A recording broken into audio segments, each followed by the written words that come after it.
नमस्कार, स्वागत है आपका। आप देख रहे हैं जनसंदेश टाइम्स। महाराष्ट्र का महाघटनाक्रम तो आपको पता ही होगा, लेकिन अगर थोड़ी सी चूक हो जाती तो जो सरकार पिछली बार 3 दिन में दम तोड़ गई थी वो इस बार 6 दिन में खत्म हो जाती और वजह एक बार फिर बनती वो महिला जिसने पिछली बार इस कांड को अंजाम दिया था।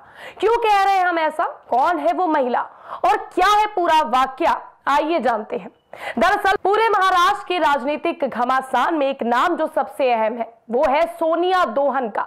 सोनिया दोहन एनसीपी की स्टूडेंट विंग की प्रेसिडेंट है। नवंबर 2019 और जून 2022 के ड्रामे में वो चर्चा में रही और सरकार बचाने का पूरा प्रयास करती रही। सोनिया हरियाणा के हिसार स्थित एक गांव से ताल्लुक रखती हैं।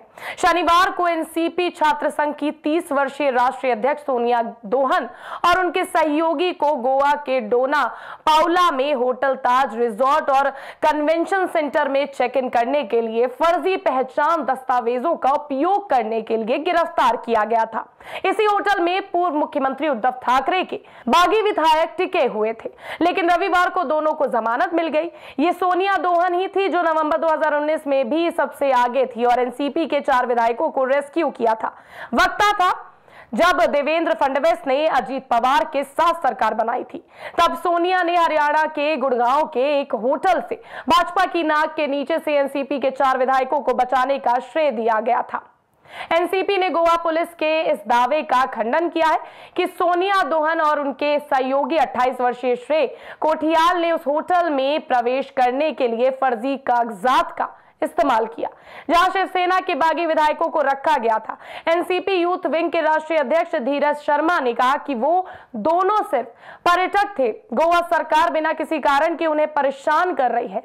सोनिया दोहन पर कथित तौर पर फर्जी कागजात का उपयोग करने पर एनसीपी यूथ विंग के राष्ट्रीय अध्यक्ष धीरज शर्मा ने कहा अधिकारी सोनिया पर नजर रख रहे थे क्योंकि उन्होंने 2019 में महाराष्ट्र में 3 दिवसीय भाजपा सरकार के पतन में महत्वपूर्ण भूमिका निभाई थी। सोनिया जब गोवा आई तो उन्हें पता चला कि होटल में बहुत कड़ी सुरक्षा है और महाराष्ट्र या राजनीतिक पहचान वाले किसी को भी जाने की अनुमति नहीं है। तो उन दोनों ने श्रेय कोठियाल की आईडी से चेक इन किया। उसने अपने कार्ड से भुगतान किया। बुकिंग कोठियाल के नाम पर थी। सोनिया ने श्रेय की पत्नी श्रुति नारंग के पहचान पत्र का इस्तेमाल किया। ये कोई फर्जी दस्तावेज नहीं था। एक अखबार से बात करते हुए सोनिया ने ये भी आरोप से इनकार करते हुए कहा कि पुलिस ने ब्लैक कैट कमांडो और एक राजनीतिक दल के कार्यकर्ताओं के साथ मुझे शनिवार सुबह 5:30 बजे होटल के कमरे से उठाया। उन्होंने मेरे साथ एक आतंकवादी की तरह व्यवहार किया। घंटों तक इंटेलिजेंस ब्यूरो और पुलिस ने मुझसे पूछताछ की। ये युवाओं की आवाज दबाने की कोशिश है। सोनिया ने 2019 का भी जिक्र किया और कहा हमने गुड़गांव के होटल के 5वें को छोड़कर हर मंजिल पर एक कमरा बुक किया था जहां किसी को भी अनुमति नहीं थी क्योंकि विधायक वहां रखे गए थे। उस मंजिल पर स्थानीय प्रशासनिक अधिकारियों के अलावा नागरिक पोशाक में लगभग 50 सुरक्षा कर्मी और 60-70 राजनीतिक कार्यकर्ता थे जो आगंतुकों पर कड़ी नजर रखे थे, लेकिन हम कामयाब रहे।